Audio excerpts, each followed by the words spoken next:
안녕하세요. 우리 이번 시간에는 우리 두 번째 기도로 탄원시를 통한 상한 감정의 힐링의 기도에 대해서 배우고 실천하고 또 나누도록 하겠습니다. 힐링이 우리 시대의 가장 중요한 단어의 하나가 된 것 같으네요. 여러분들은 어떤 식으로 힐링을 경험하고 계신가요? 가장 최근에 경험해 보신 힐링은 어떤 경험이셨나요? 우리는 과연 정말 진정한 힐링을 경험하고 있을까요? 시편의 가장 중요한 장르의 하나인 탄원시를 통한 힐링의 기도에 대해서 생각을 해볼 때가 된 것 같습니다. 시편에 세 가지 중요 장르가 있거든요. 뭘까요? 첫째는 찬양시, 둘째는 탄원시, 셋째는 감사시라고 말할 수 있겠습니다. 이 찬양시하고 감사시는 조금 다른 것인데, 찬양시는 하나님의 진리를 깨달은 상태에서 삶의 방향이 잘 정립되어 가지고 그때 하나님께 드리는 그런 찬양이 되겠는데, 창조주 하나님에 대한 그런 찬양이라고 얘기할 수 있겠습니다. 일반적으로 그렇게 말할 수 있겠습니다.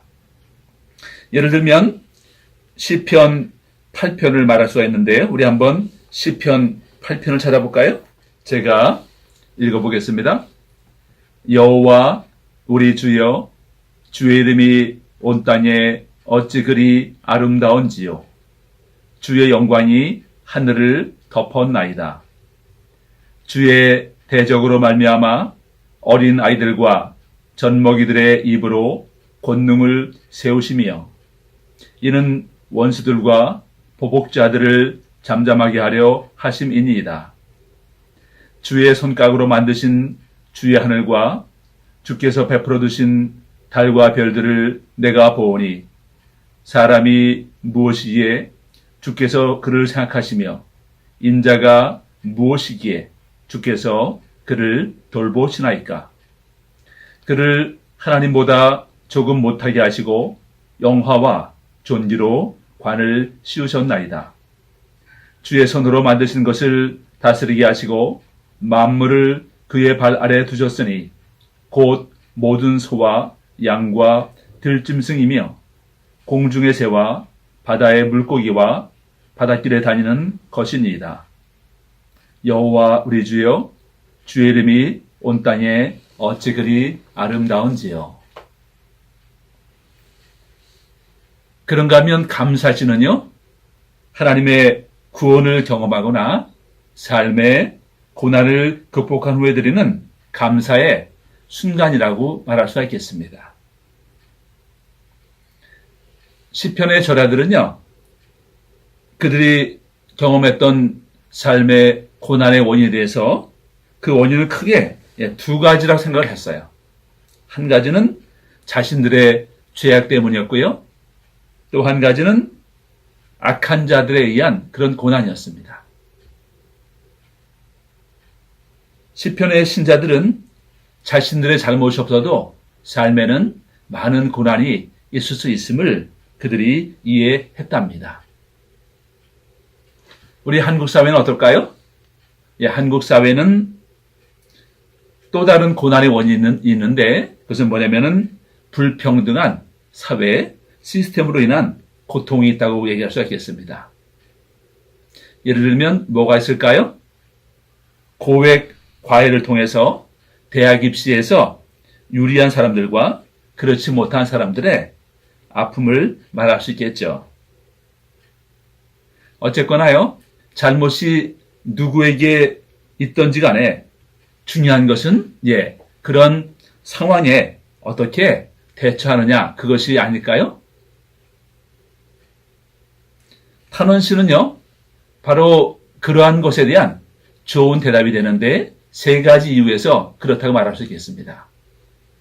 첫째요, 탄원시의 저자들은 고통스러운 상황 속에서 먼저 그 고통을 하나님 앞에 솔직하게 토로했습니다. 기도조차 외면당하는 것처럼 느껴지는 상황 속에서 자신들의 육적, 정신적, 또 영적 이런 고통들을 하나님께 토해냄을 통해서 영어로는 이제 pouring out 이렇게 말하는데 토해내는 거예요. 이걸 통해서 정신적으로 또는 영적으로 카타르시스를 먼저 경험을 했습니다. 우리 예수님도 이러한 기도를 드린 적이 있지 않으신가요? 언제죠? 네, 2번 그러셨다고 볼 수 있겠습니다. 십자가를 지시기 전에 겟세마네 동산에서 예수님께서 기도하셨죠. 뭐라고 기도하셨나요? 할 수만 있거든 이 잔을 내게서 옮겨 주시옵소서. 예수님도 힘들고 어려우셨던 거예요. 그래서 솔직하게 예수님의 감정을 표현했던 것을 볼 수가 있습니다. 예수님께서 기도를 통해서 겟세마네 동산에서의 그 기도가 밝기였지만 그러나 예수님은 십자가 위에서 다시 한번 그 처절한 탄원의 경험을 하신 것을 볼 수가 있습니다. 마지막 십자가에서 돌아가시면서 주님께서 뭐라고 기도하셨죠? 엘리 엘리 라마 사박다니, 나의 하나님 나의 하나님 어찌하여 나를 버리시나이까.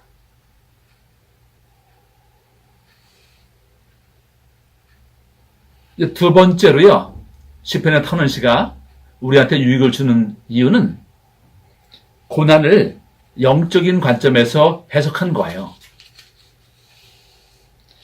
시편의 저자들은요, 육체적인 고난이든 인간관계에서의 고난이든 모든 고난들을 하나님과의 관계에서 해석함을 통해서 미래에 대한 조망을 얻었던 것입니다. 우리들의 문제는 뭘까요? 우리들은 고난을 당할 때 많은 경우에 고난 자체만 바라보지 않으시는가요? 네, 그렇게 할 때가 많이 있죠. 그것이 우리들의 아쉬움이라고 얘기할 수 있겠습니다. 셋째요, 시편의 저자들은 회개 가운데 모든 죄인들을 용납하시는 하나님의 선하심에 대한 신뢰를 잃지 않았습니다. 고난 속에서 우리가 꼭 회개할 것들이 무엇일까요? 물론 우리의 이제 잘못을 우리가 회개하겠지만, 때때로 아까 얘기한 것처럼 우리가 잘못하지 않고 다른 사람들의 죄 또는 사회적인 어떤 잘못된 시스템에서 어려움을 당할 수가 있죠. 그런데 그럴 때는 우리가 이제 내가 잘못한 게 없는 것 같으니까 회개할 게 없는 것 같지만 과연 그럴까요? 아닌 거예요. 네, 우리가 고난당할 때 대부분의 우리는 어떤가요? 상태가 디프레스 되죠. 마음이 가라앉는 거예요. 우울해지죠. 마음이 밝지 못하죠. 사실은 이런 것들을 또 회개하는 것이 하나님 안에서 살아가는 신자들의 태도가 아닐까요? 고난에 눌려서 우울해하는 우리의 태도를 우리가 또 회개를 해야 된다고 생각합니다. 왜 그런가요? 주님은 말씀하시죠. 항상 기뻐하라. 범사에 감사하라. 이것은 뭐라고요? 그리스도 예수 안에서 너희를 향한 하나님의 뜻이니라. 그러니까 우리가 고난 가운데 있을 때는 고난을 느끼는, 고난이 물론 힘드니까 우리가 이제 어려운 거죠. 우울해지고 다 그렇죠. 기분이 다운되고. 하지만 그 자체에 있는 것 자체를 우리가 하나님의 말씀에 비추어서 돌이켜보고 회개해야 된다고 하는 것이 되겠습니다.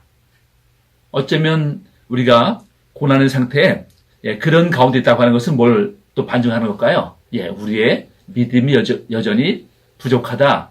그런 것을 반증하는 거라고 말할 수도 있겠습니다. 자, 이러한 탄원시를 통해서요, 시편의 저자들은 자신들의 문제가 해결되기 전에 이미 하나님 안에서 영적으로 회복되는 것을 경험했습니다. 이것이 탄원시의 능력이죠. 그래서요, 이 탄원시 대부분은 문제 해결되기 전에 이미 시의 후반부나 마지막에서 감사로 전환하고 있는 것을 볼 수가 있습니다. 예를 들면 시편 13편이 그런데요. 우리 한번 같이 찾아볼까요?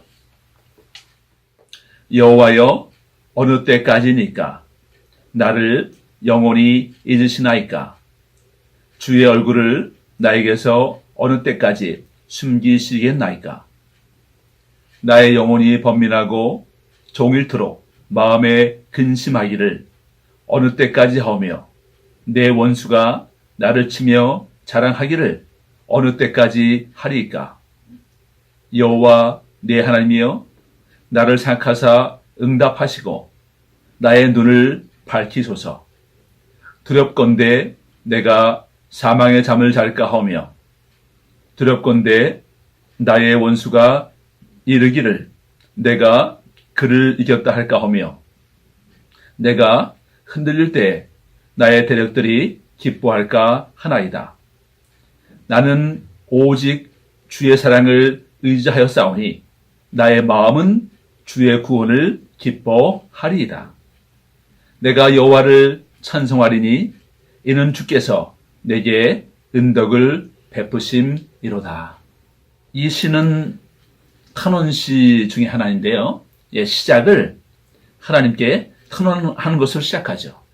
여호와여 어느 때까지니까 나를 영원히 잊으시나이까 주의 얼굴을 나에게서 어느 때까지 숨기시겠나이까. 그런데요 5절 6절 가면 어떻게 되나요? 전환이 되는 거예요. 어떻게 전환이 되죠? 나는 오직 주의 사랑을 의지하여 싸우니 나의 마음은 주의 구원을 기뻐하리이다. 내가 여호와를 찬송하리니 이는 주께서 내게 은덕을 베푸심이로다. 대단한 거죠. 상황은 바뀌지 않은 거예요. 그런데 무엇이 바뀌었나요? 나의 마음의 태도가 바뀐 거죠. 내가 여전히 고난 가운데 있지만 이 고난을 인간적인 관점에서 바라보지 않고 하나님의 관점에서 바라봄을 통해서 선하신 하나님께서 나의 삶을 여전히 돌보고 인도하신다는 그 신뢰를 통해서 내 삶의 방향이 다시 바뀌게 되는 것입니다. 절망에서 희망으로, 탄식에서 기쁨으로 바뀌고 있는 것을 볼 수가 있죠. 이것이 탄원시가 진정한 힐링이 무엇인지에 대해서 우리에게 말하고 있는 메시지가 아닐까요?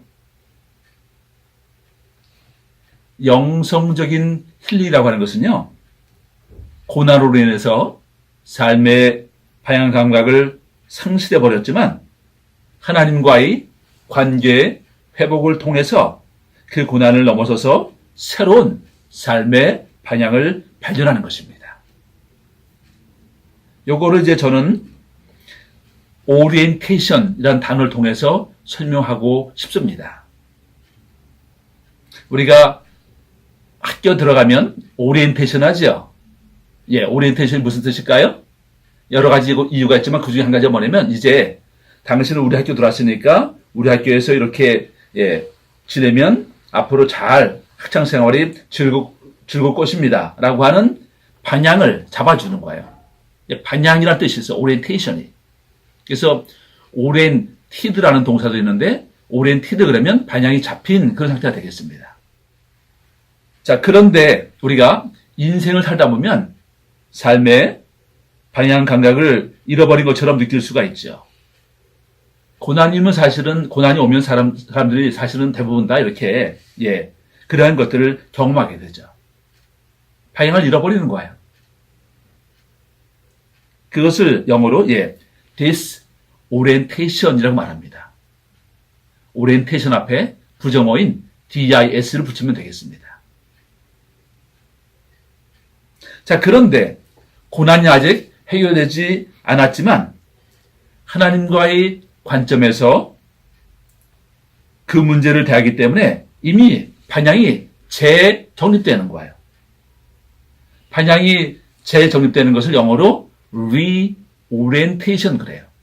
예, orientation 앞에 re를 붙이면 되는데 re는 무슨 뜻이죠? 예, again 그런 뜻이잖아요. 그래서 다시 한번 삶의 반향이 정립이 되는 거예요. 삶의 문제나 고난이 해결되지 않았지만 하나님과의 관점으로 그 고통을 바라보기에 이미 새로운 반향이 정립이 되는 것입니다. 이러한 신자는 세상이 감당할 수 없는 것이죠. 아니, 이러한 사람은 죽음의 권세도 거뜬히 이기는 것이죠. 사망아, 너의 쏘는 것이 어디 있느냐? 할렐루야. 예, 우리 삶에 어떤 고난이 와도 우리는 넉넉히 방을 잃지 않고 심차게 미래를 향해서 나갈 수가 있는 것입니다.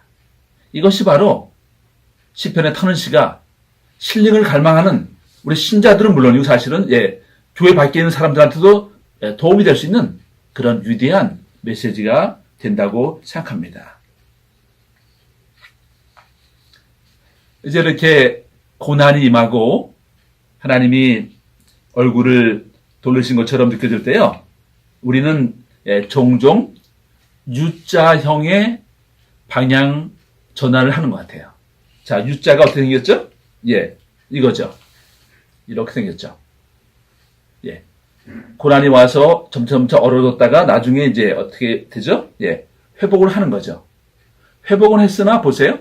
여기하고 여기 사이에 뭐가 있나요? 예. 간격이 있죠. 예. 시간이 있죠. 사실은 많은 사람들이 이런 식으로 삶의 방향 전환을 경험하게 되는 것 같습니다. 그런가 하면 어떤 사람은요. L자형으로 방향을 잃어버린 사람이 있어요. L이 뭐죠? 이거죠. 예. 내려갔어요. 고난이 와서. 근데 어떻게 됐죠? 예. 침체기를 겪어요. 언제 회복될까요? 예, 몰라요. 혹시 여러분들 중에서 지금 아니면 과거에 그런 L자형의 어둠의 터널을 경험하지 않으셨나요? 만약 지금 그런 분이 있다고 한다면 이 메시지를 통해서 이 탄원실을 통해서 좋게 회복되시면 좋겠습니다. 자, 그런데 탄원실 저자들은 어떻게 회복되느냐? 그들은 V자형으로 회복이 된 거예요. V자형이 뭐죠? 예, 이거죠. 이거예요. 그죠? 근데 보세요. 이게 얼음이 와가지고 점점 내려가다가 사실 여기가 바닥인데 바닥을 안 치는 거예요. 뭐 칠 수도 있겠죠. 어쨌거나 바로 그냥 방향이 위를 향해서 재정립이 되는 거죠. 리오렌티드가 되는 거죠. 왜? 여전히 문제는 풀리지 않았지만 내 삶의 한가운데 계시는 나를 돌아보시는 하나님의 선하심에 대한 신뢰, 또 내가 잘못해서 지금 여기 바닥을 왔잖아요. 내 잘못 때문에 많은 경우에. 그러나 어떻죠? 내가 잘못한 상황 속에서 하나님께 회개했기 때문에 나의 회개를 받으시고 나의 삶을 용납하시는 그 하나님의 사랑에 근거하기 때문에 우리는 어떠한 나의 죄 때문에 바닥을 친다 하더라도 다시 회복될 수가 있는 것입니다. 이것이 바로 탄원시가 우리에게 보여주는 진정한 힐링의 심이 아닐까요? 이제 모쪼록 우리가 이 탄원시를 통해서 이렇게 힐링되는 것을 경험하고 세상에 힘든 사람들을 도와주고 나가서 세상을 이끄는 그런 우리 모두가 되면 좋겠습니다. 자, 그럼 이제 이 탄원시를 이용한 힐링의 기도를 할 때는 좋은 탄원시 본문을 이제 읽는 거예요. 적절한 본문을. 그래서 제가 오늘 그 3편만 준비를 했습니다. 3편을 제가 여러분에게 읽어드리겠습니다. 하나는 아까 말씀드린 10편, 13편, 1절에서 6절이 되겠습니다. 또 다른 거는요, 시편, 시편이 되겠습니다. 시편의 1절에서 12절까지인데, 제가 읽겠습니다. 여호와여, 어찌하여 멀리 서시며, 어찌하여 환난 때에 숨으시나이까? 악한 자가 교만하여 가련한 자를 심히 압박하오니 그들이 자기가 베푼 꾀에 빠지게 하소서. 악인은 그의 마음에 욕심을 자랑하며 탐욕을 부리는 자는 여호와를 배반하여 멸시하나이다. 악인은 그의 교만한 얼굴로 말하기를 여호와께서 이를 감찰하지 아니하신다 하며 그의 모든 사상에 하나님이 없다 하나이다. 그의 길은 언제든지 견고하고 주의 심판은 높아서 그에게 미치지 못하오니 그는 그의 모든 대력들을 멸시하며 그의 마음에 이르기를 나는 흔들리지 아니하며 대대로 환난을 당하지 아니하리라 하나이다. 그의 입에는 저주와 거짓과 포악이 충만하며 그의 혀 밑에는 잔해와 죄악이 있나이다. 그가 마을 구석진 곳에 앉으며 그 은밀한 곳에서 무지한 자를 죽이며 그의 눈은 가련한 자를 엿보나이다. 사자가 자기의 굴에 엎드린 같이 그가 은밀한 곳에 엎드려 가련한 자를 잡으려고 기다리며 자기 그물을 끌어당겨 가련한 자를 잡나이다. 그가 굽으려 엎드리니 그의 포악으로 말미암아 가련한 자들이 넘어지나이다. 그가 그의 마음에 이르기를 하나님이 잊으셨고 그의 얼굴을 가리셨으니 영원히 보지 아니하시리라 하나이다. 여호와여 일어나옵소서. 하나님이여 손을 드옵소서. 가난한 자들을 잊지 마옵소서. 요 시편은 18절까지 이어지는데 제가 12절에서 마쳤습니다. 다 읽어도 좋겠습니다만 그 정도만 해도 충분하다고 판단을 했습니다. 우리 한 군데 더 보도록 하겠습니다. 시편 102편 1절에서 11절이 되겠습니다. 여호와여 내 기도를 들으시고 나의 부르짖음을 주께 상달하게 하소서. 나의 괴로운 날에 주의 얼굴을 내게서 숨기지 마소서. 주의 귀를 내게 기울이사 내가 부르짖는 날에 속히 내게 응답하소서. 내 날이 연기같이 소멸하며 내 뼈가 숯같이 탔음이니이다. 내가 음식 먹기도 잊었으므로 내 마음이 풀같이 시들고 말라버렸사오며 나의 탄식 소리로 말미암아 나의 살이 뼈에 붙었나이다. 나는 광야에 올빼미였고 황폐한 곳에 부잉이같이 되었사오며 내가 밤을 새우니 지붕 위에 외로운 참새 같으니이다. 내 원수들이 종일 나를 비방하며 내게 대항하여 비칠 듯이 날뛰는 자들이 나를 가리켜 맹세하나이다. 나는 죄를 양식같이 먹으며 나는 눈물 섞인 물을 마셨나이다. 주의 분노와 진노로 말미암음이라 주께서 나를 들어서 던지셨나이다. 내 날이 기울어지는 그림자 같고 내가 풀에 시들어짐 같으니이다. 이 시편 102편도요. 28절까지 있거든요. 제가 11절까지만 읽었습니다. 거기까지만 읽어도 된다고 판단을 했기 때문에 그렇습니다. 자, 그럼 이제 이러한 시편의 탄원시들을 통해서 우리가 어떻게 신령의 기도를 할 수 있는지 저희 10번의 물러남 기도학교에서 매뉴얼을 만들었습니다. 저희가 매뉴얼대로 기도를 하고 실습하고 나눔을 갖는데 그 매뉴얼을 설명을 드리도록 하겠습니다. 자, 이게 5단계로 이제 하는 것인데요. 첫 단계는 뭐냐면은 내 안에 힐링이 필요한 것들이 무엇인지 주님 앞에서 자세히 기록해 보는 것입니다.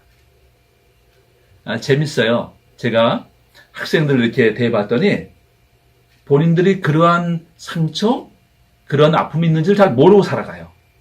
그러다가 특별한 어떤 계기에 이제 내 안에 있는 상처가 이렇게 건드려지면 그때 가서 비로소 본인들이 그것을 깨닫고 때때로 아파하고 그런 것을 볼 수가 있습니다. 그래서 우리가 우리 자신을 주님께 맡기고 주님, 제 안에 아픔, 제 안에 상처 그런 것들이 무엇인지 저에게 깨우쳐 주세요. 이런 기도를 먼저 하는 것이 되겠습니다.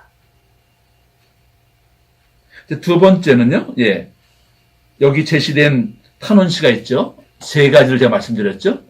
세 탄원시 본문들을 읽으면서 나의 영적, 정신적 또는 육적 고통들을 주님께 토하는 내용을 구체적으로 자세하게 기록하면서 기도하는 것입니다. 우리가 쓰는 것이 좋은 이유가 뭘까요? 다른 사람이 못 듣기 때문에 그런 거죠. 나의 어떤 고통도, 어떤 부끄러운 이야기도 다 주님 앞에 우리가 씀을 통해서 다 내놓을 수 있는 것이거든요. 아주 처절하게, 아주 진솔하게 다 쏟아놓을 때 주님께서 우리를 힐링하시는 줄로 믿습니다. 그런데 이제 본론의 내용을 읽다 보면, 본론에 보면 이제 본문에 있는 내용들을 읽다 보면 세상에 나쁜 사람들 이런 얘기가 쭉 나오거든요. 그래서 그들을 보면서 그 본문을 보면서 내가 이러한 이유 때문에 이런 고통이 생겼구나 하는 것을 발견하게 되는 거예요. 그래서 본문을 통해서 힐링하는 것은 아주 중요하다고 말할 수 있겠습니다. 특별히요, 여기 계시는 분이 대부분 다 목회자들이신데, 저희 기도학교 1차적으로 목회자들, 사모님들, 전사님들을 포함해서 이런 분들이 다 참여하십니다. 우리가 목회자들인데, 우리 목회자들은 어떤 상처가 있을까요? 우리가 돌보는 양들로부터의 상처가 있죠. 참으로 어려운 거죠. 이러한 것들을 주님 앞에 우리가 내놓고 치유되는 그런 과정을 경험을 해야 되는 줄로 믿습니다. 세 번째로요, 회개하는 거예요. 아까 얘기했죠? 혹시 내 생각에는 내가 잘못한 것이 없는 것 같지만 그러나 그것이 아닌 거죠. 혹시 그러한 나의 상처와 관련해서 내 안에 내가 회개해야 할 그런 것들 없는지 돌아보는 것이 세 번째 단계의 힐링의 기도에서 하는 것이 되겠습니다. 이제 네 번째는 뭐냐면 고난은 누같이 하는 것이 아니거든요. 하나님 관점에서 볼 때는. 모든 고난은 어떤가요? 나의 영적인 유익이 될 수가 있죠. 나의 영적인 성장을 위해서 좋은 교훈이 될 수 있는 것이죠. 근데 우리가 이제 이런 것을 모르고 사는 거예요. 그런데 바로 기도할 때 성령이 우리들을 조명해서 우리는 값쓰라린 고난을 경험했고 힘들었지만 우리의 힘든 아픔들이 우리의 영적인 유익을 위해서, 우리의 영적인 성숙을 위해서 도움이 될 수가 있는 것이거든요. 그래서 이러한 기도를 하는 것이 되겠습니다. 마지막으로요, 하나님께서 이제 나한테 새로운 마음을 부어주셔가지고 아까 말씀드린 무슨 형? V자형이죠. 이렇게. 속히 V자형의 리오리엔테이션, 방향이 재정립되게 해달라고 기도하는 것이 되겠습니다. 우리가 아무리 힘들어도 하나님 우리에게 새로운 마음을 부어주실 수가 있잖아요. 그러면 하나님은 위대하신 분이죠. 우리가 아무리 힘들어도 하나님 우리에게 새로운 마음을 부어줄 수가 있거든요. 그렇게 하나님이 부어주시는 새로운 마음으로 우리는 어둠과 절망을 향해서 내려가다가 심차게 희망과 빛을 향해서 상승할 수가 있는 것이죠. 이제 우리 다 제시된 본문을 가지고 매뉴얼대로 같이 힐링의 기도를 해보시고 이어서 나눔의 시간을 갖도록 하겠습니다. 시작하겠습니다.